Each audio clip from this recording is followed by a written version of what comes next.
guys want to hear about my rock fact?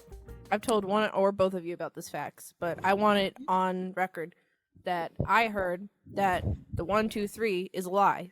What is advertised is that the water, the number 1 is water, like regulator. It regulates the water for you, and you have to leave it in there for 24 hours so that you don't kill your fish. And then the second day, you pour the number 2 in, and it's supposedly the eggs, and they are supposedly hatching instantly. And then the third one's the food. That one's the truth. That is food. But actually, the number 1 is eggs, and you pour it in there for 24 hours because it takes 24 hours for them to hatch. And the second one is dye, and it dyes all of the sea monkeys so you could see them so that it looks like they were hatched instantly. And it's all a scam, and you are dyeing these animals another color, and then you feed them with the number 3 packet. Is how do the eggs stay alive so long in that bag? That's a good question. Hold on. I need to reshare my screen for that one. Because I heard that if you were to buy one of those right now, like if I went on eBay and bought one that was like old, they would still be in there. How are they alive that long? Why haven't we discovered that science to use for other purposes in the world? I feel like they probably know, as in scientists and stuff like that, but maybe they don't know how to use it. All right, hold on. I'm gonna take you. You know what's wild? That we eat eggs. I want to eat chicken. I always think that. In some countries, they cook sperm, like fish sperm and stuff. I mean, it's just man eggs. You think about it. All right, so they are freeze dried. How long can they last? Up to what? 26 years, 25 years. Dang, those sea monkeys as old as me. Brine shrimp have are they just brine shrimp? Brine shrimp have, I thought they were little tiny people that look like monkeys. Anyways, brine shrimp have a unique birthing process. They produce eggs called cysts, which survive long periods of time, up to 25 years in the right conditions. How long do they stay alive, preserved for? Preserved, last. He's left the chat. No, I don't want that answer. I don't think they're going to be able to tell you that, dog. Oh, read that Reddit. Yeah, r/sea monkey.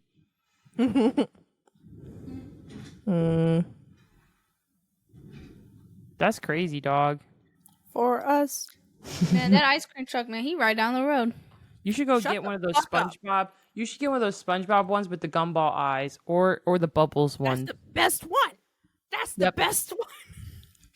Sometimes they have Sonic too. It's not good. Why do you guys I liked him when I was a kid. I don't want him now.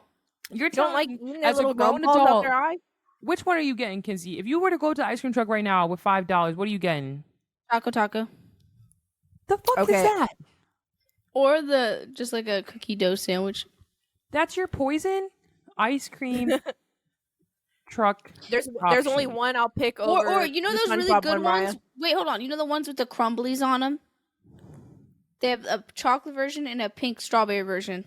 Yeah, those are delicious, but you can get them at the store. I'm slapping you in the face, and you're going to get a Sonic ice cream. Here you go. And when I say Sonic, I mean Sonic the Hedgehog with the blue eyes as gumballs. I'll take... Mariah, you can have the SpongeBob one because there's only one that reigns supreme, and usually they only have the SpongeBob one. But if they have the Powerpuff Girl one, it's over for y'all hoes. Like, that's the one I want. How do I share my screen correctly? You guys see this, or am I dumb?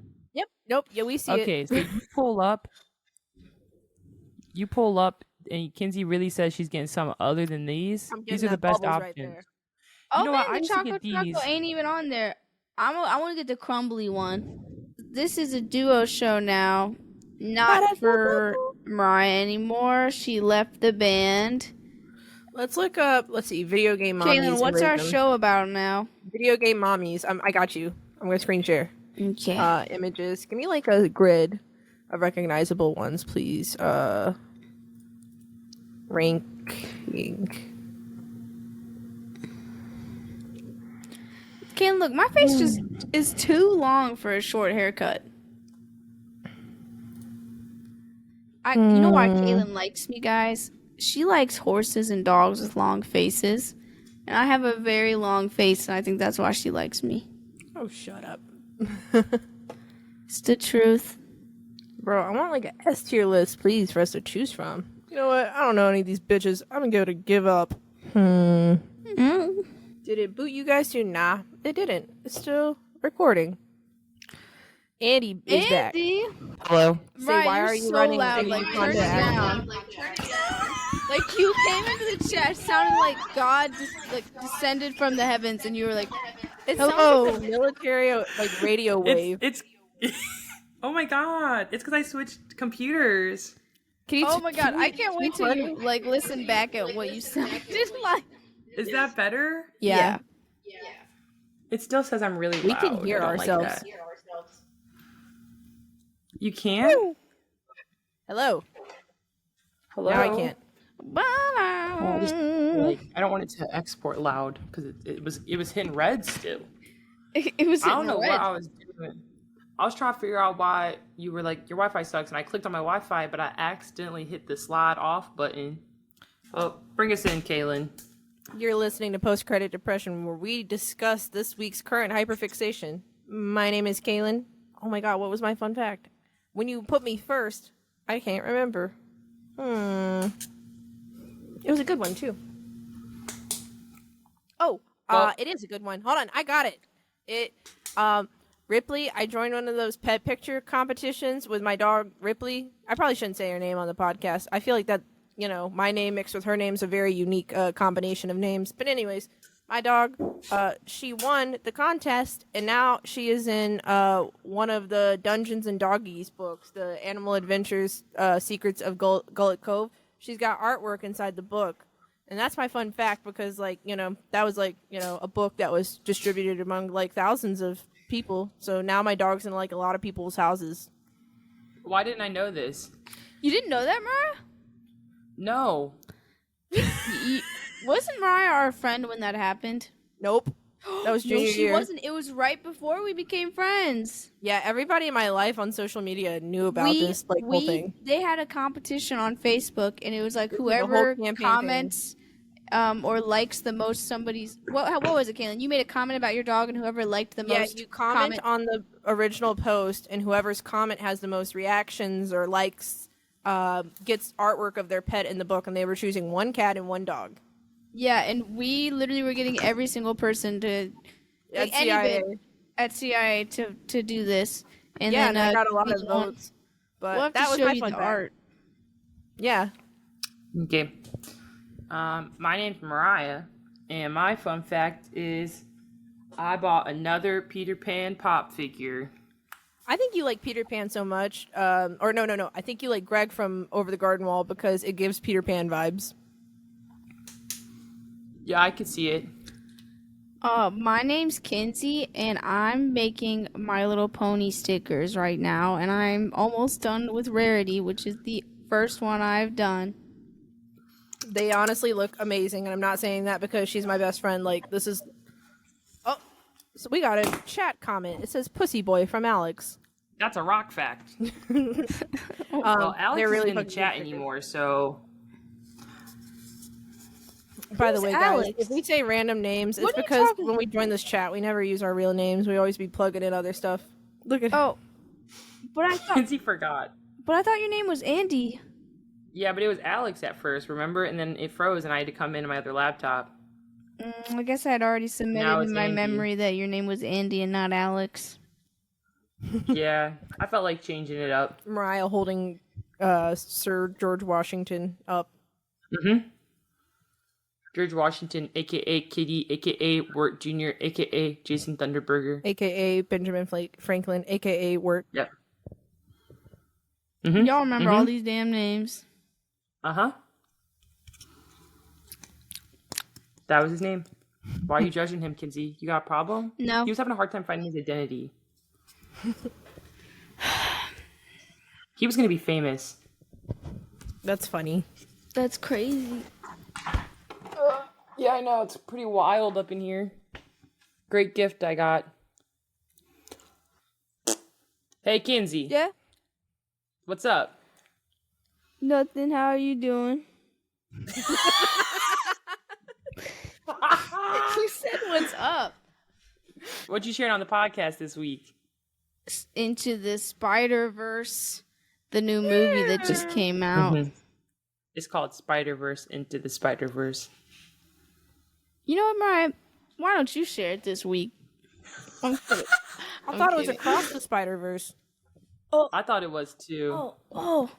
The third one is called Into the Spider-Verse. What? I thought that was the first one. Hold on. I think it is Across the Spider-Verse, guys.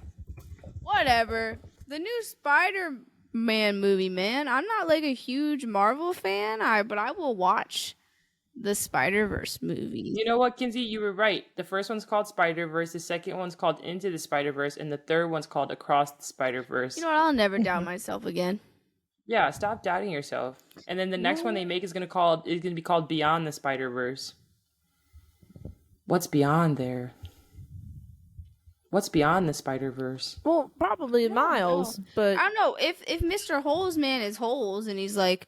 He's beyond the Spider-Verse. Beyond the Spider-Verse. He goes into like weird holes and verses.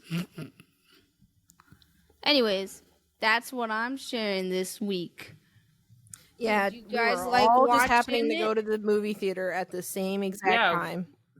Well, yeah, that is exactly what happened. Kayla and I planned to see this movie together a year and a half ago into our friendship when I didn't even know her. I know. I'm kidding. We've been friends longer than that. I watched it with my friend Christian because he asked me to come, and I was like, sure. And it was really, really good. You didn't even know what you were getting yourself into. I watched the first Spider-Verse movie or whatever. It was the first one. I'm already forgetting now. And I really liked it. I liked the style, and I liked the way it was animated. And I thought it was something I hadn't seen before. We got to watch it for free at CIA. Animation. Yeah, we got to watch it for free at CIA. So I got to watch it for free because I worked at the movie theater. I also really love Gwen's design, so I was really excited to see Gwen again. Character is super cool. I've always liked Gwen, Spider-Gwen. So yeah, I like the way she carries herself. Did any of you guys know what this movie was going to be about before you walked in, or like are you guys like Marvel buffs or something like that? Because I didn't. Yeah, I come from a Marvel buff family. My Uncle Kenny collected all the comics. So you knew what was gonna happen? So I vaguely Spider-Man's like obviously like a fan favorite of young kids. So I vaguely knew not exactly what was going to happen, but I knew a lot of the characters, and obviously I knew that it was going to be about the multiverse, which is a recent theory that Marvel in general has been diving into, so I already kind of had an understanding of the concept. Yeah. I mean, that part cool. I also knew, but like story-wise, nah, I didn't know anything. You're really quiet, Kaylin. Yeah, make sure you're speaking next to your mic, Kaylin. Yes, sir. Yes, sir. Yeah, me neither. I didn't know nothing either. I was just excited. You guys missed the intro to the movie, huh? You guys came in late. We can just move into where you guys started. So, Gwen met Mr. Miguel, the like fucking Wolverine looking ass Spider-Man. And who's the bitch on the motorcycle? You know her name? Oh, the black girl that was on the motorcycle? Mm-hmm. What's her name? I can't remember. I can't remember her name. Well, she runs into those two, and you know she's got nowhere to go since her dad and the police department are so far up her ass. Like they're really close to finding her, and obviously, you know, she like shows her dad that she is the Spider Woman, and he's really disappointed and upset with her, and she's got nowhere to go really if you think about it from a teenage perspective because he's not taking it very well. So, I thought it was interesting because I didn't know what to expect about them taking her. I was like, where are they taking her to? Like, is she going to be a part of, like, a tiny squad? Like, I watched, what was it? What's the team in DC called, the big team? Oh, Justice League. Yeah, well, I watched Teen Justice, and I think Mariah and I have talked about it before, how good that fucking show was. Is that what it's called? Teen Justice? Young Justice. There's a Teen Justice, and there's just Justice League. It was called Young Justice. Yeah. And it was so good. And it was a small group of teenagers. So I was wondering if it was going to be a small group of superheroes. But it ended up being a whole motherfucking, like, community of Spider-Mans from different, you know, multiverses and stuff like that. But anyways, I wanted to ask what you guys thought about her meeting those two characters. What were your first thoughts of Miguel and the other woman? And, like, the society itself. I had looked up like as much as I could because I'm telling you, we got in and the only Miguel and the other lady that we had saw was like them going through the portal. Like Colin and Mariah were on their phones. I was stressed out because I was like, oh my god, are we about to like get kicked out for being on our phones? Are we about to like, did we walk into the wrong theater? I was like, what went wrong? Because we all thought we walked into the wrong movie because it looked like a climax. Shit. Yeah, I had looked up though as much as I could watch. It was really hard. I couldn't find like an entire clip. And when I think about it all, it makes me really sad because I didn't want to be late. Like nobody wanted to be late in that situation. But what I had found out was like how Peter had died in that world, like her friend Peter, and like he was trying to make himself great, like Spider-Woman, and he ended up turning into a monster and like getting killed, but not on purpose by Gwen, but like just they kind of insinuated that they romantically liked each other too. I think. They talk about it later that all Gwens and Peter are like. I thought it was funny when Miles was in his Spider-Man outfit and ran into his dad, and he's like, "How's your son doing?" And he's like, "Good, good." And he's like, "Okay, I'm gonna walk off." And then he starts kind of like just complaining about his son, like, I don't know what's with that kid. And he's like, maybe you should get off his ass. Like that part made me laugh. So maybe you should get off his ass. Yeah, I thought the jokes in the movie were so good. I was laughing the entire movie. I don't know who fucking wrote these jokes and how old they were, but they really, I feel like they hit a younger audience with the words that they would use and like the silly arguments they'd get into or the funny jokes they'd make to each other. I was laughing the whole time. Yeah, Spider-Man's good for that. Like, Spider-Man's always been, like, it's almost, like, you talked about Teen Justice or whatever, right? That's what it's called? Yeah, Young Justice. Like, The Flash was always the comedy relief. Like, that's who Spider-Man is in the Marvel world. Mm-hmm. Yeah, it's a love-hate relationship because y'all don't even give me breathing room to stop laughing. I can't remember all the jokes when I get home. Like, I know. That's how they back-to-back. I know. I was actually kind of sad that... Like, what was the bad guy's name? The whole guy? I wasn't really paying attention to names. Spot. I thought he was so funny the way they introduced him. I mean, I know he was like evil, but like his jokes and the way he was physically fighting with Miles was so funny that I was like, dang, too bad he ended up being like a really, really bad guy and not just he called him like a shitty villain of the week. A villain of the week. Villain of the week. So, yeah, I thought that was really funny. I think something else I liked about the movie that, like, honestly is one of the main overarching principles is a lot of the storytelling lore of inside it comes down to the writing as well, because, like, that reference, Villain of the Week, I reference it with Monster of the Week. It, like, references, like, Scooby-Doo, like, these tiny-ass villains that you see for one episode, and that's all they are, and they're, like, really dumb, simple, like, not anybody to take that seriously. And, it's a writing term, and this whole freaking movie...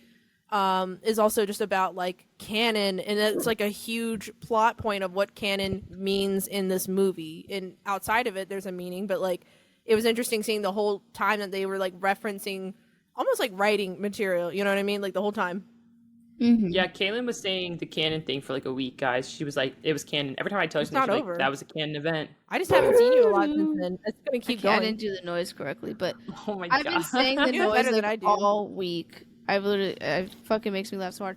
I actually, obviously, being the only one left on TikTok out of the three of us, have been hearing that audio like all the time on TikTok, and I always knew it was connected to a canon event, and I was like, that's funny. And I was that, under a rock that I didn't know it was from the movie. So I'm sitting there like in the movie, and I hear the sound go off randomly, and I was like, ooh, freaked the fuck out. I thought it was really funny. Also, I think I'd seen like. I'm not a Spider-Man nerd, so like it's hard to do it as much justice, but I like seeing a lot of people come out with the fun facts video and like how that audio came from a previous Spider-Man where like I think he was like a super serious Spider. I don't know what the story was, so like look it up, but like that audio does derive from like an old audio, like I don't know if it was a song or a track that they used on it, but really cool stuff. Yeah, I feel kind of bad because I'm not like a huge Marvel like enthusiast. I just really liked the movie. I thought it was so pretty, and I loved the pacing of it. I wanted to talk about the storyboarding of it, which like the way the frames were designed and how people moved and came in and out of the screen. I was like, what insane budget did they have on this, and what storyboarders did they have do this? Because so many of the scenes, I was like, how did they pre-plan these out without having some sort of 3D model to think about space? Because people were jumping left and right and doing acrobatic skills, and like that's gonna make storyboarding so much harder compared to if people are just standing around or just running, like, I don't know, in Walking Dead or some shit like that. So what did you guys think about the way people moved across the screen and like the choreography, I guess you could say, of it? Unfortunately, I think that, like, from what I've heard, is that a lot of artists are kind of getting screwed over by the movie. And so, like, it was probably a big budget, but probably not big enough. But to go back to, like, just talking about the artwork itself, it's amazing, even though they're kind of underpaying their artists right now. From just what I've heard in some arguments online. I saw some really cool stuff about, like, you know, how different characters are animated a little bit different. And for Miguel, when he was going in his freaking, like, panther mode, like, chasing after Miles and stuff, he'd have these bursts of, like, different colors. It kind of reminded me of JoJo. They'd changed the whole color scheme for only, like, 2 frames maybe, and they would draw all these, like, sketch lines to reference, like, how old comic books were drawn or how old animations were drawn. And then he'd, like, snap back to his, like, 3D self, and it's, like, I love all of those tiny details. It seems like, I will say, I'm not sure about the culture of what it was like to work on that, but it seems like they really, like, explored their creativity and pushed things in lots of different ways. And it doesn't feel like you're watching just, like, kind of one style or movie just in one. Like, it's so much all at once. It's overstimulating, like Pop Rocks in, like, a good way. Yeah. Yeah, like, just enough where you're not, like, upset looking at it because it's so overwhelming. I definitely thought the same thing. There was probably so much open creative direction, and like I felt like I saw so many people's ideas come together throughout the film. I was like, not one person could have just been like only in charge of storyboards or only in charge of, like, I mean, realistically, obviously not, but the way that all these people's different ideas still came together and worked so well together, I think is something that's so hard to do. It's almost like, how do you work on a group project with people with 5 different styles but still make it work, you know? I saw that they I mean, I obviously sorry I was like, if Mariah doesn't start talking, I'll say this fun fact, but it is your turn. Obviously I can't speak around animation as much as you guys can because I didn't take any animation classes and stuff like that. But obviously I've loved, like, since the first one, the way they animated. I love the colors. I love that they didn't do it as much in this one, but they always keep, like, this, like, maybe I just didn't notice it this time because I was so used to it, but they keep that, like, comic design throughout it, whether it's, like, you see the way the lines are drawn, or they'll have, like, some Ben-Day dots in the background or something. And it always keeps up this vibe, almost like I'm reading a comic, like, while it's moving. Oh, yeah, and all the different characters. I know the first... Pretty. Yeah, and, like, even, like, the first one, the way they insert words into the screen, even the second one, like, it always feels like I'm watching a comic book right in front of me, and I love that. Yeah, and I remember when the first movie came out, like, first of all, it was so, like, profound, like, the way they went about it. We were like, holy shit, this does feel so much like a comic book. And with the second movie, I feel like they took everything that worked from the first one, and they pushed it, just like Kaylin said, with that frame, with Miguel, like literally jumping like a jaguar while he'd run, and then having those, like, still 2 frames of a different color. So yeah, I feel like they basically put everything that was good on crack for this movie. I honestly was like, I'd have to watch this at a slower speed. I didn't see everything that I wanted to. I was a little, like, I'm not saying this as a critique, I was just a little, like, sad that things were moving so quickly that I couldn't enjoy it even on that big ass screen. But I don't think that's a bad thing. I think it was just, like, part of the pace. It was a fast-paced movie, you know? Yeah, I think it was, like, them trying to show, like, more intensity compared to the first one that was supposed to be, like, more of, like, them setting up the story. And this time they're like, it's intense, it's fast-moving, so much is happening at once, and you're supposed to feel that, like, same sense of urgency or anxiety while you were watching. Yeah, I agree. In the first movie, Into the Spiderverse, when Miles first gets his powers, they animate him at 12 frames per second. And then once he starts getting better with his powers and, like, hones in on being Spider-Man, they up it to 24. So, like, when you watch him, like, kind of swinging around being trained by Peter, it's really choppy looking almost, like, very, I'd have to play it for you, Mariah, or I don't know if you're visualizing it, Kinsey, but, like, it's just very choppy and it doesn't feel that fluid. You up that frame rate and he's, like, moving so fluidly, like water. You said that was in the first one? Yep. Okay. Yeah, I will say I noticed that the more clumsy he would act, it was like it was choppier animation, and then like when he was more confident in how he was moving, it would feel more fluid, especially in those like moments of action where he really needed to be concentrating and stuff like that.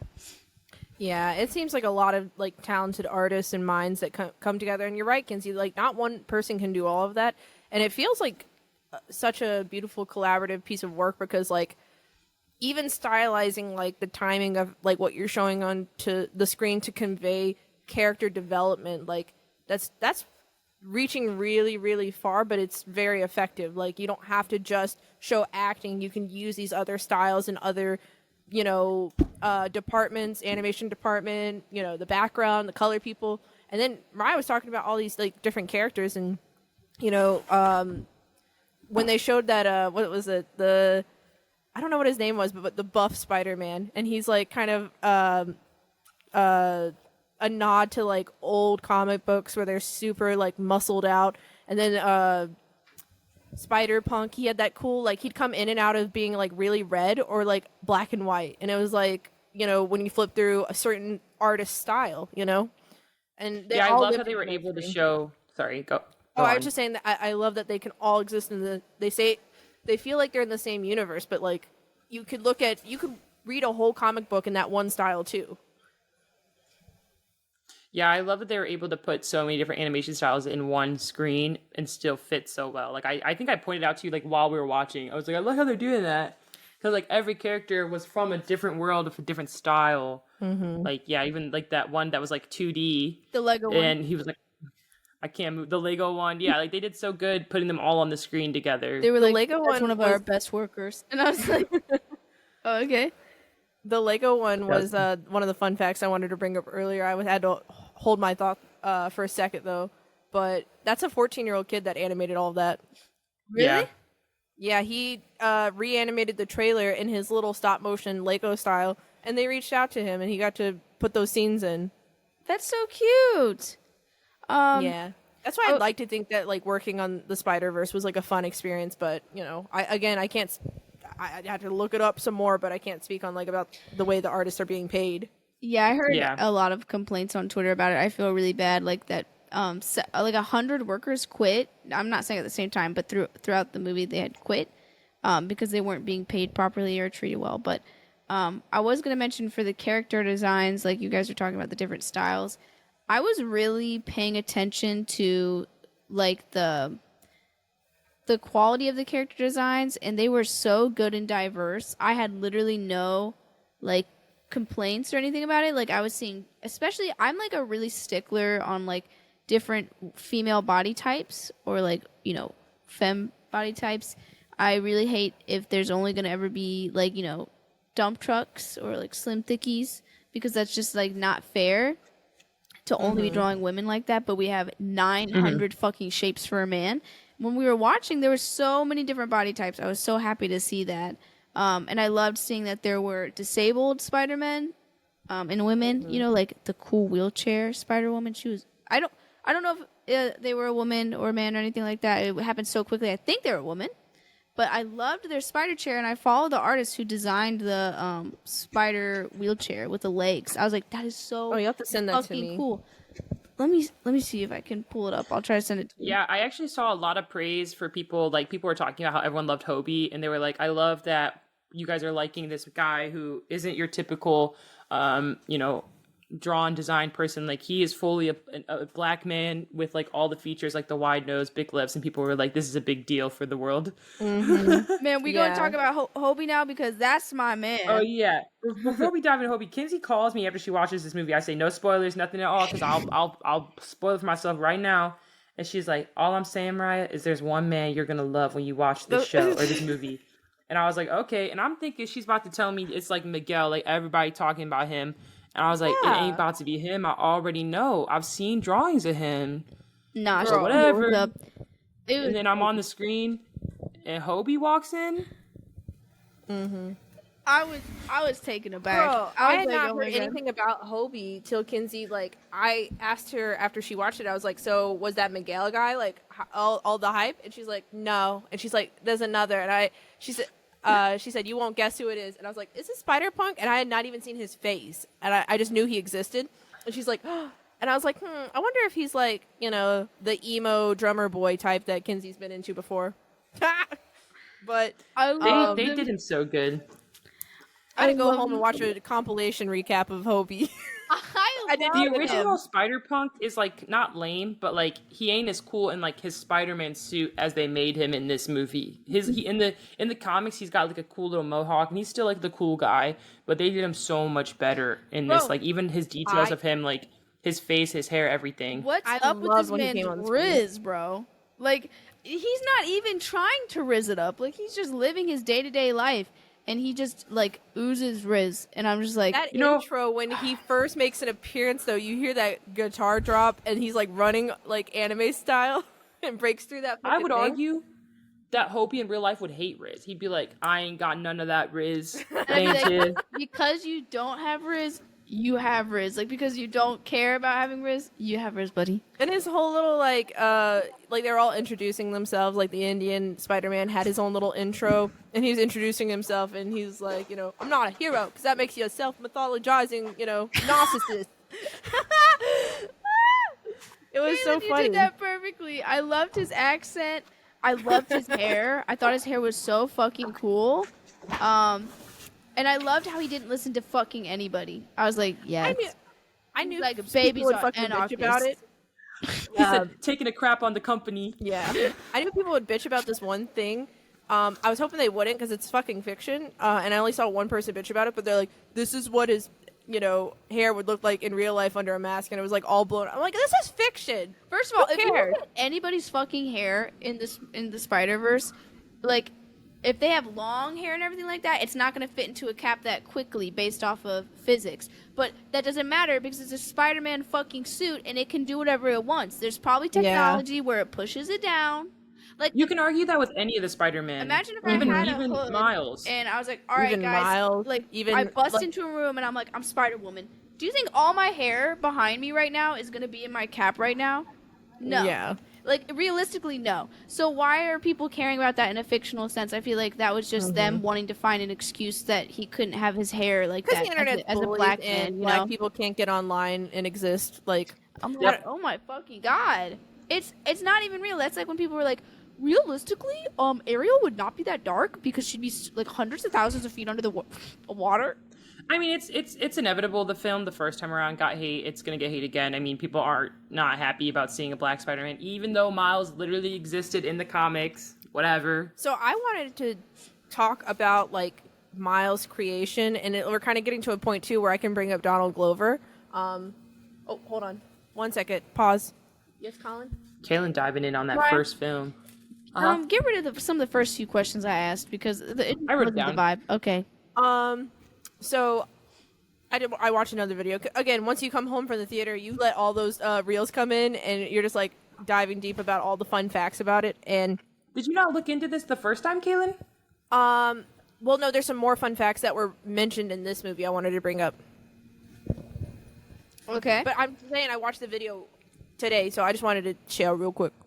You're fine. Okay, so... Donald Glover was supposed to be, or like people were rooting for him to be the Amazing Spider-Man that Andrew Garfield was. Or is that the right one, Mariah? Or yeah. Okay. But racism and people bitching and complaining about it, and the same thing that happened with Little Mermaid and like anything, and he got knocked in, or he got denied the position. What's that TV I don't show? Think he wasn't supposed to be Andrew Garfield. He was supposed to be in the movie as Miles. So I saw a different video saying that people were rooting for him to be like the first black Spider-Man, like just full on he's Spider-Man. I don't know. Yeah, I think he was supposed to be Miles, though, not like Peter Parker. Okay, you know what? I can't say, because technically Miles is Spider-Man as well, so I can't say which one for sure. But Spider-Man. Probably the Miles one. You probably know more than I do, but I thought I saw it for, like, one of the films, like live-action films. And because, like, everybody bitched and complained about it and he didn't get it, he was on a TV show, Donald Glover, and wore pajamas, Spider-Man pajamas in the TV show. And then I wasn't sure from the clip if it was from Into the Spider-Verse or Across the Spider-Verse, but the uncle has playing on his TV that scene of the TV show with Donald Glover. So Into the Spider-Verse, they made a reference to that, like, origin story with, like, Donald Glover. And then I don't know if Ryan wants to, like, mention the rest of, like, his references in film, because he was also casted. Do you want to mention it? I think you could do it better than me. He was casted as, like, he had a cameo in the Spider-Man, like the newer ones with Tom Holland. And I think at the time they were talking about experimenting with Miles in that universe. So he was supposed to play the uncle that is currently in the Spider-Verse films. So you're talking about, what's his face?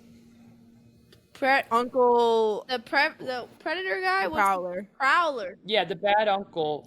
Donald Glover made a cameo and played him. Wasn't it Uncle Aaron? Is it bad that I like the Prowler?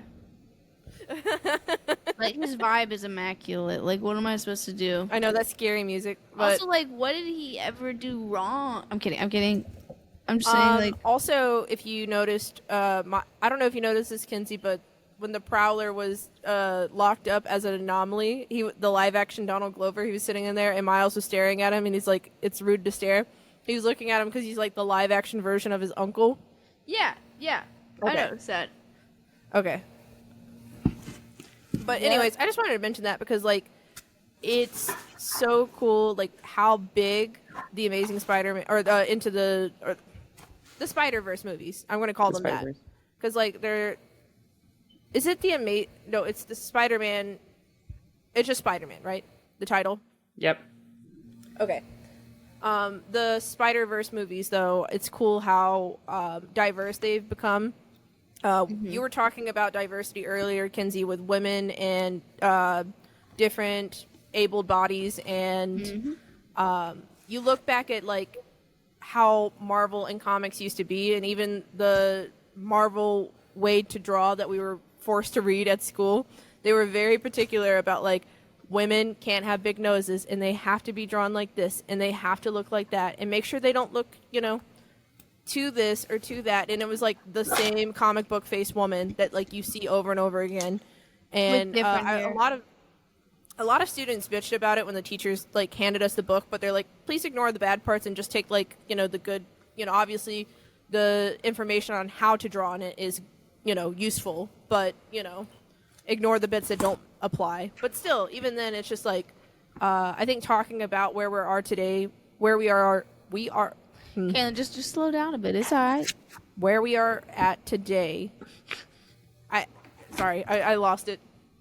Oh, that's okay. Where we are at today in regards to, like, women's body shapes and stuff like that. It's really nice to see, like, different kinds of shapes in abled bodies as well in regards to women, and they're not just like this ornament to be had in animated movies, like the token dump truck that you get to look at.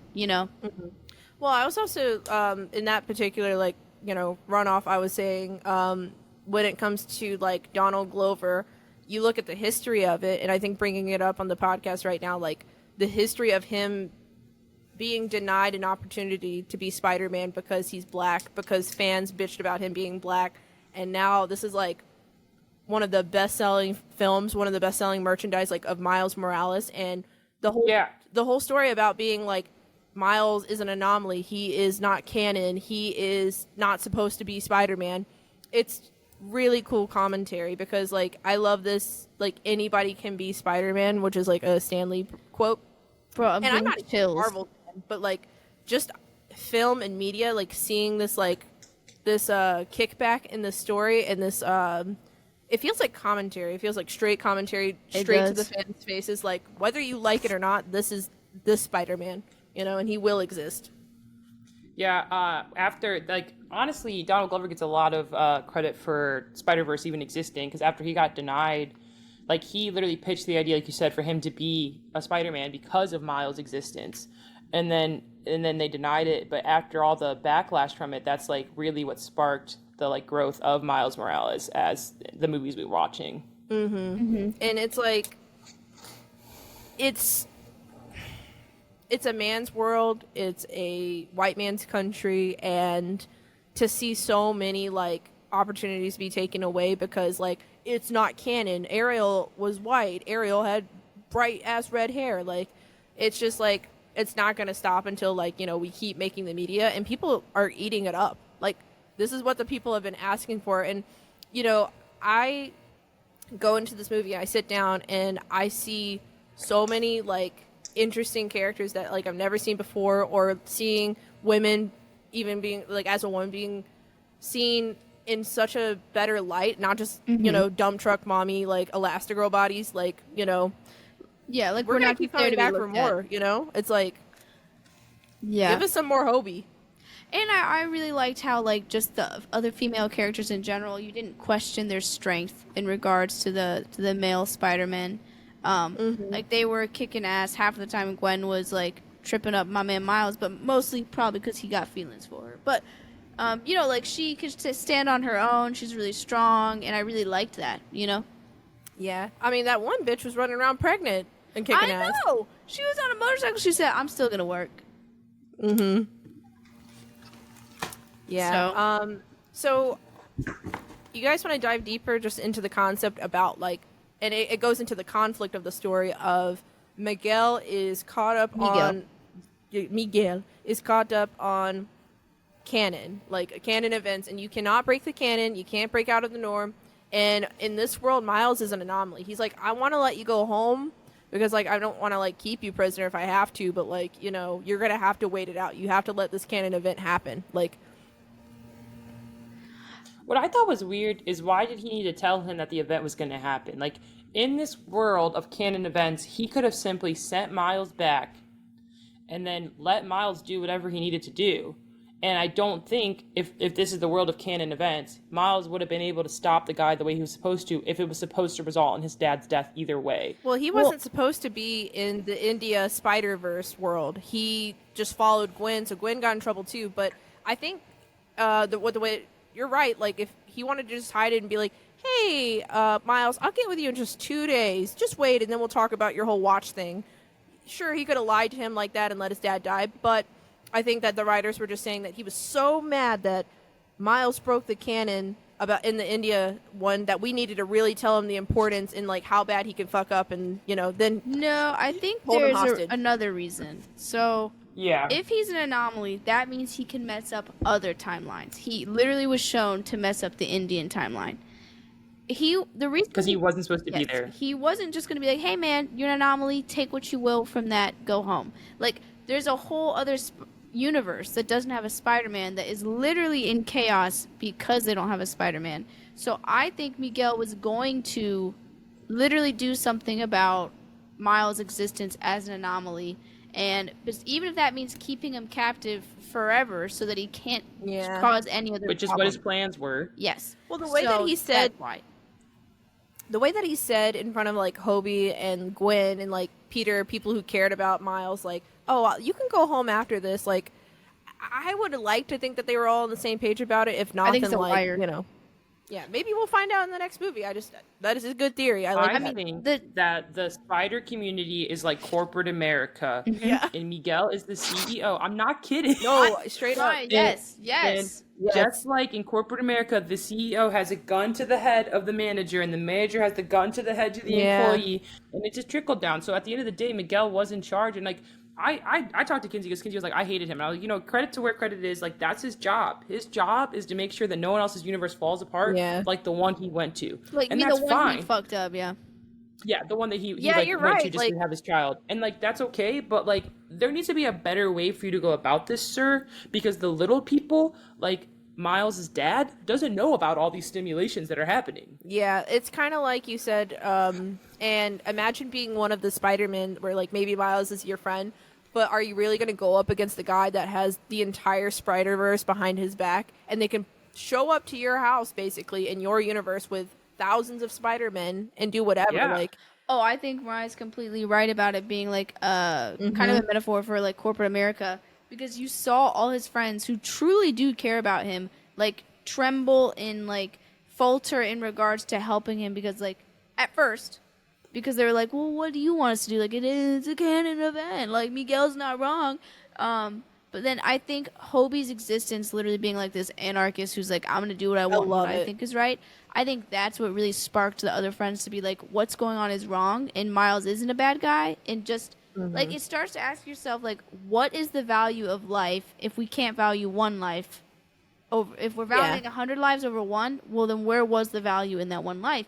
And, like, I can understand realistically you don't want 100 people to die compared to one, but it's also like, are there other answers? Are there other ways we can go about solving this that maybe, sorry, Miguel, that you never thought of?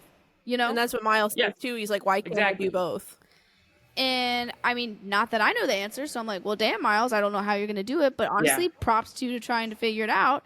That's the thing. It's the fact that Miguel wasn't even willing to try different options because he saw his world fail. He was like, the world I went to failed. Everything I did was wrong. So that's just it, permanent. But, like, it's a lot to lose, though. If you mess up one canon event, it might just cause another issue that you have to fix. Like, he wasn't even willing to look at that. And that's what I'm saying. I'm not saying that Miguel is necessarily the bad guy at the end of the day. He simply was doing what he thought was right. Oh, yeah. I don't know why he's a bad guy that is born. Still intense. I don't think he's a bad guy that's born out of pure evil and malicious feelings. I think he's the antagonist of the movie because of the ideals that he wants to uphold for, you know, the structure of the Spiderverse. And I can understand where he's coming from. But with his shape language and how fucking negative he is and everything else, he's absolutely the antagonist in this movie besides Spots. You know? Oh, yeah. And even if it was like Zootopia, where it's like literally a little sheep is the antagonist, like, it doesn't matter how he looked like he could be as nice as possible, but it's just like, oh, no. You know, I mean, I think, I'm not saying you have to be big and sharp and depressed to be the antagonist. Like you said, there's different variations of antagonist, but it's the vibe. Okay, so when you watch Zootopia, you know something's up with that sheep. She's weird. He got the vibe. That sheep is fucking weird in Zootopia and pretends that they're happy all the time. Yeah, was it a twist if they were like the ultimate bad guy? Sure, but like I also didn't get good vibes from that sheep from the beginning. Kind of like in Hoodwinked. When the white rabbit, is the antagonist, you got bad vibes from the beginning. He didn't understand boundaries, and he was constantly asking for shit, but you're like, he's a bunny, so I guess I'll trust him. So, like, I'm not saying that you have to be cute and small or big and aggressive to be the antagonist. I'm saying the vibes are very clear in the movie, besides his visual representation, like, more so his attitude and what he cares about, that he an antagonist. Yeah, do not like how mad he need a little bit of emotional regulation therapy. Thank you very much. He would go from 0 to fucking 1,000. Yeah. It was intense. I was like, any attractiveness you had, you kind of lost me. I can't. I can't support it. There's other psychopaths over. What'd you say? That would have won middle school me over. There's a healthy dose of angry that's attractive, but that's too much, Miguel. There's a healthy dose. I have a Twitter thread of all the bad guys that may be bad but are still attractive, and he ain't making it. He ain't making it. You know why? Too much angry. Too much angry. It is. They did that. They drew him even really aggressively. Like, everything about him was very sharp, and it was like, ooh. And you know what's so interesting is I feel like a little kid going to see this movie, they're going to see Hobie on the screen, and like maybe their moms and dad bitch about people with piercings and that play in bands and how, like, you know, stereotypically that's like not good, like bad boy behavior, but like he was the number one homie, like bro for Miles. He was there the whole time. Like the whole time he's like, how much have you told him, Gwen? How much have you told him like that about this corporation? And he was actively stealing shit in front of Miles too to build another watch for them. Yeah, I think his character is really important. I've seen like other people talking about it, but just important to show that like sense of community. Obviously, a film that had, like we've talked about, a lot of diversity, but for him specifically, it really helped to like help grow Miles's character and seeing that like community that they had together, despite them not actually knowing each other. Yeah, I like that too, and I think to have a character like that in this corporate America looking at Spider World that we have, it gives you hope. Like, even him when he's like, I quit. And it's like, I like how the end of the movie, it's all of Miles' homies, like, pulling up for Miles. Oh, I'm getting chills. Like, it would have been so much more bleak if Hobie wasn't there. Like, imagine if Hobie wasn't in the room, like, helping Miles, like, teach him how to do the little hand thing, or showing up at Gwen's house with a watch. Like, he's the he's the main character. Like, really. I think it shows that if you have a reason for what you're fighting for and you 110% believe in it, it doesn't matter if you have a squad of 7 people behind you. It's going to be more important than the hundreds of Spider-Men coming after you, because those Spider-Men and women were doing it because they were told to. So yeah, they're going to try their hardest. They're going to try to go get Miles. But like, his friends were like, ride or die. Like, we are here to keep you safe. And like, that was something I was noticing, is that obviously he was getting by with the skin on his teeth or whatever. I don't know what that saying is. He was barely getting away from the Spider-Man, but he got away. And it's because he had a reason, like, you know, there was something that was really driving him to leave, besides obviously wanting to survive. And those other... Yeah, I mean, he had a proper fight in the world, you know, like us three talk about it in general. I mean, there's just other reasons, you know, you have a proper cause to fight for. You're not doing simply what everyone's told and what to do, what's right, what's wrong. Like, you're looking at your morals and you're like, no, this is something that it doesn't sit right with me. And like, I'm not going to side with people at the end of the day, like, that don't believe in those same morals. Yeah, I know that if you two and I, we had to fight like 10 bitches, we're getting out of there. We're getting out of there. Them 10 bitches, like, I'm like 3, Mariah's like 5, Kaylin's like 5, you know? That adds up to more than 10, so 10 bitches try to fight us, we're pretty alright. Yeah. What was I going to say? I don't know what Miguel was thinking at all with telling Miles that his dad's gonna die in 2 days. Like, he, you know, wasn't gonna be fine with that. I think he could keep him with just brute force and that it would be fine. But I'm just like, you expect people not to retaliate? Like, Spider-Man's a hero. I think, like, I know earlier I said, yeah, it was dumb for me to say, but I think what it is he genuinely thought Miles had it in him. He thought that if he sent Miles back, he would find a way to stop the Spot, or whatever his name was, right? The Spot. I think he'd find a way. So he was like, okay, well, you can't, like, you already messed up one canon event that shouldn't have happened, and we can't afford another one. Yeah. And I think like Miles would have tried really hard to like get his friends to come in on it, and at that point he was already like suspecting something was up. Like, oh, well, now there's a whole spider gang, and if my dad's in trouble, you guys are gonna come help. Yeah. But I do agree. He could just locked him up and put him in somewhere and kept it pushing. Yeah. I know. He was really dumb for that. If you think he's the anomaly, do you think he's going to actually listen? Like, damn. Yeah. Hey, guys. I also like this. Oh, never mind. Keep talking. Well, I was just going to say, I like Miles's, like, character with being the anomaly because, like, again, going back to what we were talking about earlier, it's like, straight a slap to the man's face, like, I can do it differently. Even when you tell me I can't be Spider-Man, even when you tell me I'm not supposed to exist, I'm going to exist and I'm going to do it, you know, what you say I can't do. It's such a cool kids movie, a really cool hero for someone to look up to, you know? A vibe. Absolutely. Yeah, Miles is like he's a good one. I like the twist of his story because he's not the classic Peter Parker story. Like, obviously his uncle still died, yada yada yada, but like, is not the average Spider-Man where it's like the same tale over and over again. I get so fucking tired when the same story is told. Like, there are foundational elements to a story that can be reused that are, like, you know, valuable, but then there's the aspects that need to change so that you can enjoy maybe like a similar story. For example, like saving the princess or like, you know, beating the dragon. Like, that's a foundational story. So how are you going to change it? AKA Shrek. All right, Shrek's a perfect example of taking the story of saving a damsel in distress from a dragon and making it way fucking cooler than all the 500 times that it was done before. So it's just like, I don't see why, most obviously, a lot of the white community, if almost all of them, have such an issue with things changing. Like, bro, you want to eat the same peanut butter jelly sandwich every day? Like, what are we doing? I'm well, tired. In the story of like the story of Spider-Man can always be different. There's just certain events that have to happen to build Spider-Man. No, that's what I'm saying. I've got 2 points to what I'm saying. Okay. I know what you're saying at the second half, but I was just starting off.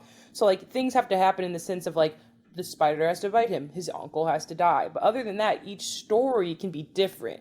But with what you're saying also with like, yes, people being very stuck on how things can go, it makes me even more mad because with the introduction of the multiverse, and so many more media, it's not just Marvel, a lot of media right now are covering the topic of multiverses. It should be normal, it should be expected to see Black, queer, trans, other people that identify as these same characters. Like, if multiverses are real, there's a world where Mariah Porter exists, and she's not the same Mariah Porter you're looking at. She's not the same graphic designer person doing a podcast with her friends. Like, who knows what she's like or they're like. Like, that's the thing that I don't understand, how people are going to push the multiverse and then get mad when things change. Well, I think what makes me really sad is that they still aren't even thinking about it that way, and it's taking the idea that there'd have to be a multiverse to even pay attention to somebody else's story that doesn't happen to be white. Like, personally, I love the multiverse story for Spider-Verse. I'm not saying that they're doing that for what I just said. I'm saying I'm disappointed to see that a lot of white people still can't even see that is a realistic option that would happen. You know, I thought maybe they'd be like, oh, well, if it's a multiverse, well, why didn't we choose another white person? And I'm just like, you don't even think that we should cover a different person's story. You don't even think it should happen in a multiverse when realistically it would. Yeah. You know? Yeah, I don't know if that made sense. I don't know if I explained myself. Yeah, it made sense. I'm like, wow, do you not even validate anybody's life, even in the instance of a multiverse?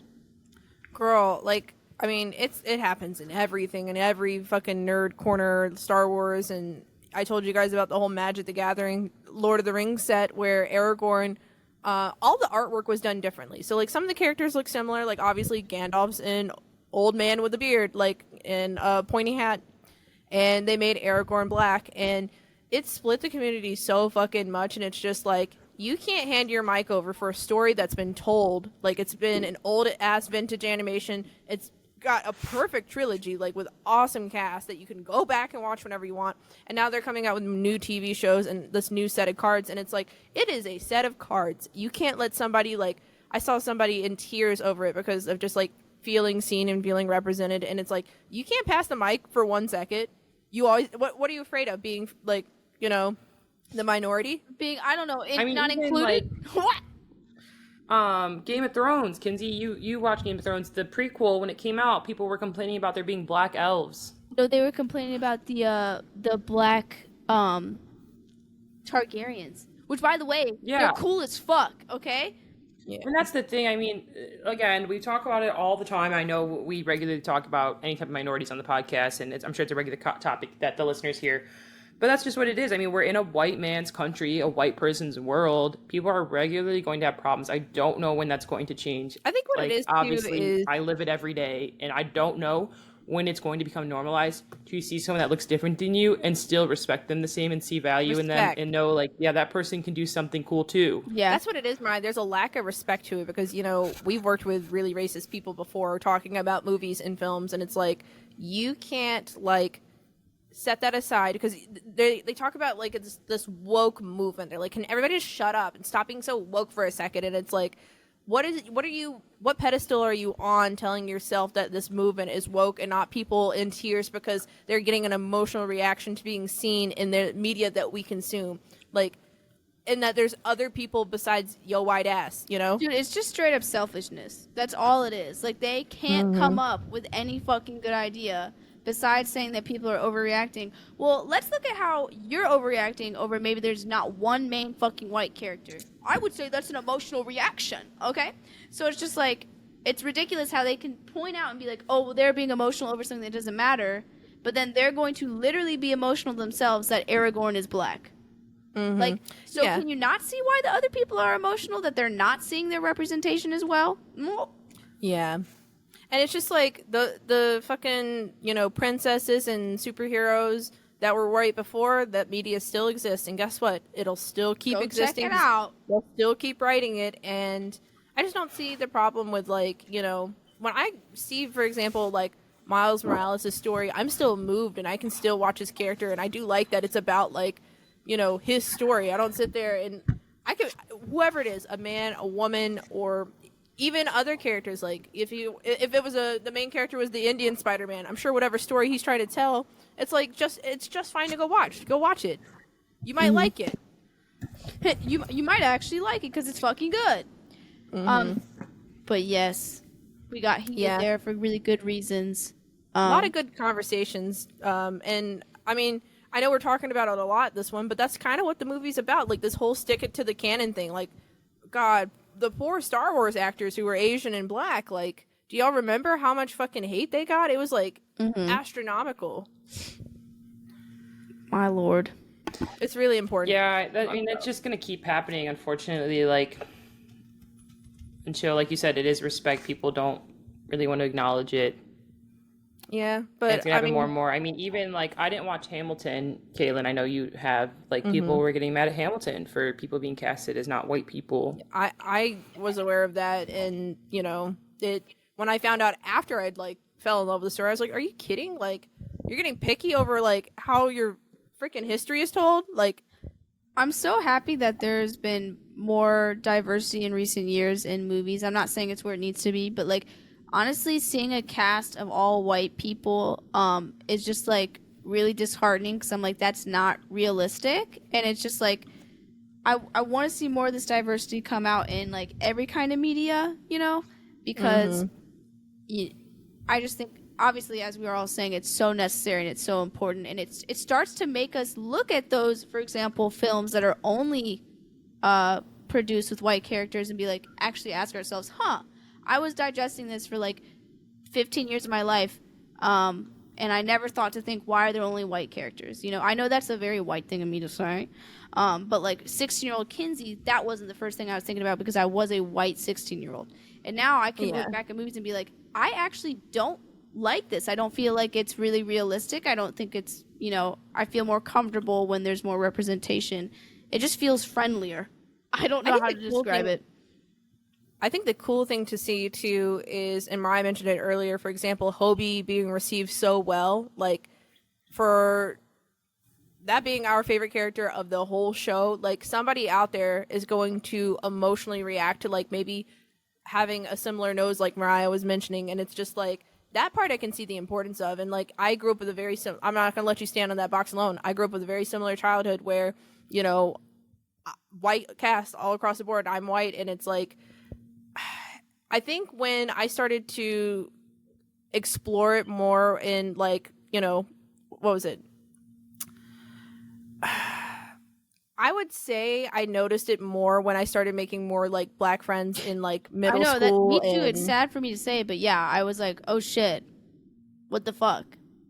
Yeah, and it's like, that's when I was like, ooh, why is it, like, only... And then they started introducing the one black side character. It was like, you know, you pull it up, like, pull up cartoons from, like, just the 2000s, and it's like, you know, the white, the Latina, and, you know, the black friend. And it's like, the black friend was always the friend.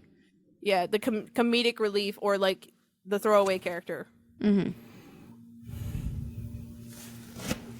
But well, dang, and then if we get in towards the end of the movie, after we get this nice... She said, well, dang. Anyways. Well, you know, obviously, the film starts to wrap up, and you get this really sense of community, which I've talked about before. The film drills in the sense of community so much, which I love mixed in with the culture, because I know that certain cultures do have really high sense of communities, and I think that they did a really good job at representing that, even with Miles not being present when Gwen decided to get her whole thing situated. When Miles goes back to his timeline, I remember looking at Kaylin, and Kaylin looked at me for a second, because Kaylin was really focused, and I was like, and we were like, he's in the wrong place.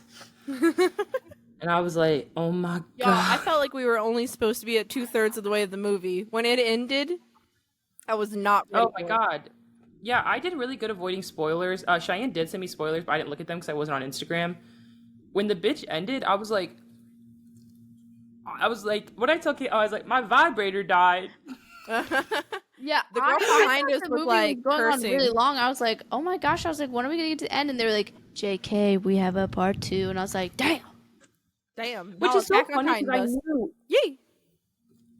I knew there was going to be a part 2. I saw people talking about there being a part 2. Like, I saw people the first week the movie came out talking about how they were upset, but when I was watching it, I didn't think it was going to happen right then. Yeah.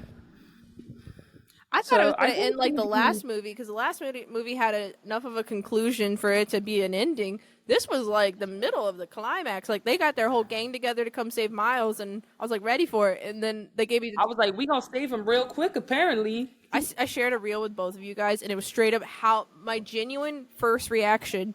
And the guy was like, "Oh, is this an intermission? Is this a joke?" Like I really thought, like 2 seconds later, Spider-Man was gonna come back on. Like, just kidding, guys. And then for them to have no end credit scene. Yeah, that was pretty whack. Mm-hmm. Yeah, I'm excited to see though. I think that they're setting up a really fun story with like his other version of him. Yeah, watch me cry this next movie. Yeah, Kayla and I cried when they showed the uncle. I know. Oh, I was like, hey. I literally was like, oh my god, his uncle. I was like feeling Miles' emotions right then. I was like, oh. Well, I've had straight up moments of like thinking I saw someone who's passed away in my life, and like it's just another person that looks really, really close to that person that I lost, and I just stare at them, and they're like a stranger. They look at me, and I'm like, I look away because I'm like, oh, you can't stare at strangers, but you're just like, whoa. It feels like very angelic, like when you have moments like that. It's creepy, but it's just like, nah, bro, ain't nothing like, wrong with that. I think I didn't cry. I did get emotional because I was seeing how he was responding to his obviously dead uncle that was not dead in that universe, but I didn't cry, but I thought it was sad. Yeah, it was, but I'm super ready for the next one. I can't even wait. We'll show up on time this time for real, because I'm still pissed at that whole situation. Yeah. Yeah, it's definitely a movie I'll see again, so I'm okay with because I'll rewatch it. It's not like a film where I'm like, dang, I would never rewatch this. Mm-hmm. So would you guys share this movie with people? Mm-hmm. Yeah. I would share this movie with people who either already like superheroes or are animation people. I don't think this is a film that anyone would watch. Yeah. I like, in my ideal world, would share this with anybody because I think it's so phenomenal. But I do agree with Mariah. Yeah, I mean, it's weird. Not everybody's a cartoon person, and then like not everybody's like a black people person. Some people are racist. I'm just kidding. What the fuck? I was like, where's she going with this? I was waiting for Mariah. She's the Lego head. She went. I thought that'd be a funny way to end up all of our deep conversation. You're funny. Dang, Kaylin taking it away again. What can you do? Well, Kaylin, are you showing us something next week? Oh, no. No, it's Mariah. No. Mariah, what are you showing us? Well, you see, earlier this week, I was driving in my car with music on shuffle. And one of my personal favorite High School Musical 3 songs came on. So as any normal performative Sing it. person that I am, I sent a nice video of me singing, what the hell is it called? Why am I blanking? Mariah, I don't know what it's called either. Hold on, give me a second. Can I Have This Dance? Mm-hmm. I sent a nice video of me singing it and screaming it in my car because I was having a visceral reaction to it. So then I looked at Kaylin, who, as we all know, why is Kaylin in the group chat right now while we're recording? Colin sent dinner. Kaylin? She said, my camera's off, you can't see me. Anyway, I had mentioned to Kaylin, because we all know, if you guys have been keeping track, Kaylin was raised in the South and didn't get exposed to modern media as a child. Yeah. I was like, oh my god, I really want to watch this movie. I'm only going to share the third one. And Kaylin was like, actually, I've never even finished the second one. So we're starting off next week for my next 3 weeks with High School Musical. Yes. We're diving in. You know, I prefer it this way in the podcast when it's one of us or two of us that have seen something and the other person has not been exposed to it. That's my favorite shit right there. Well, High School Musical, I'm so sad that you didn't get to experience that as a kid because it was like nationwide, like Justin Bieber, like the way that Justin Bieber made girls feel. Like I also just, I think my thing too is I started to go through. Oh, sorry, it cut out and then I thought you weren't talking, so I talked. So I talked. It's okay. Continue. I'm sorry. I'm not mad. I think that was just my face. I think I also was slightly annoyed by the people, for example, at school, the particular girls who was crazy about Justin Bieber. I did not like those particular girls because they were not nice to me. So therefore, anything they liked, I didn't like because I was going through a phase. A pick-me girl phase. A pick me girl face. Yeah, just a little cute one because I'm like, why would I like what they like when they're so mean? Bro, like, I literally went through a pick me girl phase where I wasn't, well, several, but like one where I wasn't telling people I liked High School Musical. I was like, no, I don't like High School Musical. And I'd go home and I'd be like, you are. Nah, nah. And I think when I'd see bits of High School Musical, because I'm sure I've seen the first movie a couple times, I think that I, again, just watching like some of the mean girls in the fucking movie, I was just like, I don't know if I like this sort of, style storytelling. I was like, let me go find some anime to watch. Well, dang, Mariah, I'm super excited for your next 3 weeks, and each one we're going to have so much to talk about because they're all amazing. And we're going to they're all amazing. I personally watched all the High School Musical ones, and then the next weekend they would have High School Musical the sing along, High School Musical dance along. And if you were a real fan like me, the first and second film had High School Musical What's editions, and those ones were my favorite because they gave behind the scene information about what was happening in each scene. Well, I wasn't a real fan, and I only saw clips here and there of the What's Real edition or whatever the fuck, and I got to see a lot of their like dance practices, and they were going hard, like every fucking dance practice. That's why they did so good in the movie. I was out of town for High School Musical 2. My grandpa recorded it with like back in the old days when cable wasn't existing, so he put like the VHS tape in it and it recorded on the VHS tape. Oh shit! Damn. Because I was missing it. I didn't want to miss it. How sweet of him. Well, I'll turn the pick me off so that I can like try to get myself in the vibe. I'll turn on all of the One Direction I've loaded up into my different body. Era. Different era. It's different era. It's the same energy. No. Same girls liked it. No, actually, no. So y'all don't like One Direction? No, but like the pick-me's for High School Musical and the pick-me's for One Direction were two different people. They were. No. You're not understanding. Y'all all like the same shit. Justin Bieber, y'all all liked it. I didn't. I did. Mariah's a liar. I hated Justin Bieber when he first came out. I saw all the girls doing the one time, and I was like, I hate all of you. I bet y'all watched that Wizardly Selena Gomez show too. I did. Yeah, that was in the same era as High School Musical. That show was good. I don't think honestly, do you know how much that shit itched my autistic brain? You know what? Actually, what's wild is that's on Kinsey's list right here. Mm-hmm. Right there. It is. Well, because the way Wizards of Waverly Place would itch my brain, guys, like the portal where they could go to the wizard realm, like, and their whole downstairs, and oh my god, that's actually my like theme of my living room now that I'm older. Like a magic baby. What? I don't know what you're talking about. There's no magic I need to go piss and eat, y'all. Yeah. Okay, well, we'll talk to you guys next week when we talk about High School Musical. I'm excited. Bye. Bye. Bye.